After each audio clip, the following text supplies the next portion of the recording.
No.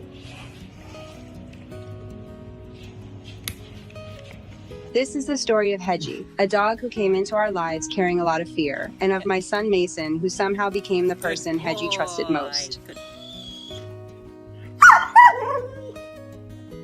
When we were looking for a dog, we met several dogs along the way. They were all good dogs, but I never felt that connection people often talk about. Something always felt missing.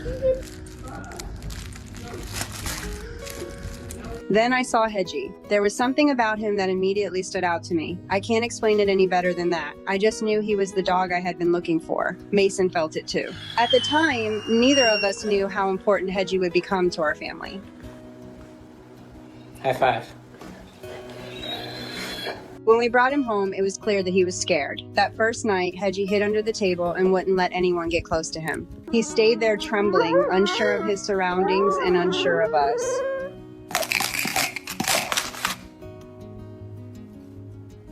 We decided not to push him. We figured he would need time. Then Mason asked if he could take Hedgie to bed with him. He picked him up and carried him to his room. The next morning, something had changed. Hedgie wasn't hiding anymore. Instead, he stayed close to Mason. Good boy!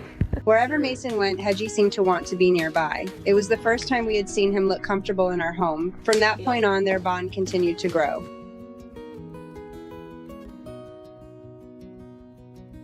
Mason often said that Hedgie was his best friend. The more I watched them together, the more I realized he meant it. They spent their time side by side. Hedgie waited for Mason at the door. He rested at Mason's feet. He always seemed happiest when he was close to him. Come. Good boy. Good boy. Sometimes I would look at them and think that Hedgie wasn't really the family's dog. He was Mason's dog. Not because of paperwork or ownership, but because of the connection they shared. Good boy. Good boy.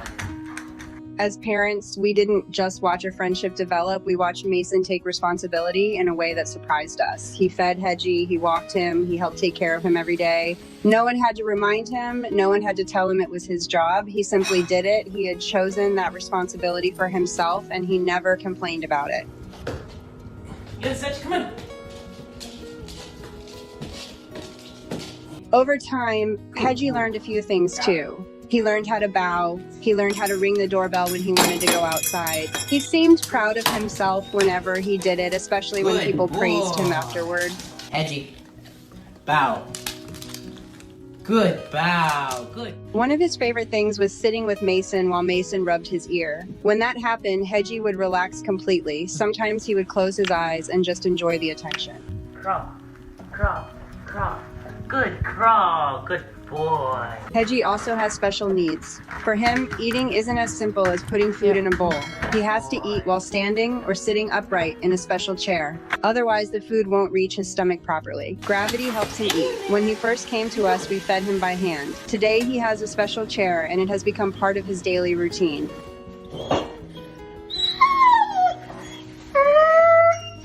There were veterinarians who told us it would be better to put him to sleep. They believed it would be the more humane option. But when we looked at Hedgie's life, we saw something different. We saw a dog who enjoyed being with his family. We saw a dog who enjoyed being with Mason. We saw a dog who was happy. Yes, he required extra care, but that extra care became part of our lives.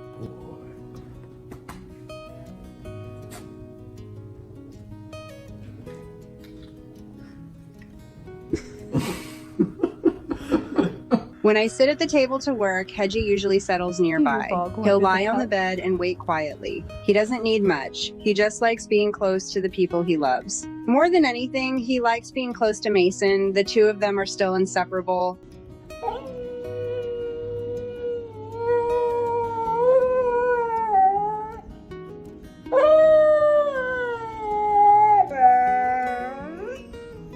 Even at night, Mason makes room for Hedgie in bed, despite the fact that Hedgie somehow manages to take up more space than anyone expects. It's something that always makes us smile.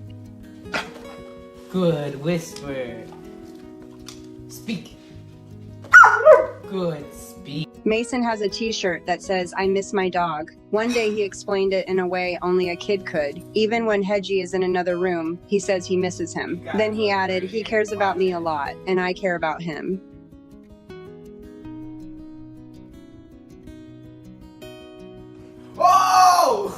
That simple statement probably describes their friendship better than anything else could. This isn't really a story about training, special needs, or even rescue. It's a story about a friendship. A friendship built through time, trust, and everyday moments. The kind of friendship that doesn't need a lot of words. Come on. Hedgie, come on. No, come here. Hedgie, come.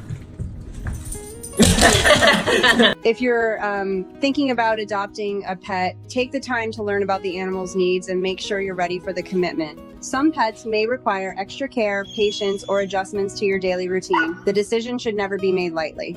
But if you're willing to make that commitment, the rewards can be hard to put into words. Sometimes a pet becomes much more than a pet. Sometimes they become part of the family. And sometimes, like Hedgie and Mason, they become best friends. If Hedgie's story touched your heart, please leave a comment and share your own experience with a special pet. And if you enjoy real stories about animals and the people who love them, be sure to subscribe for more stories like this.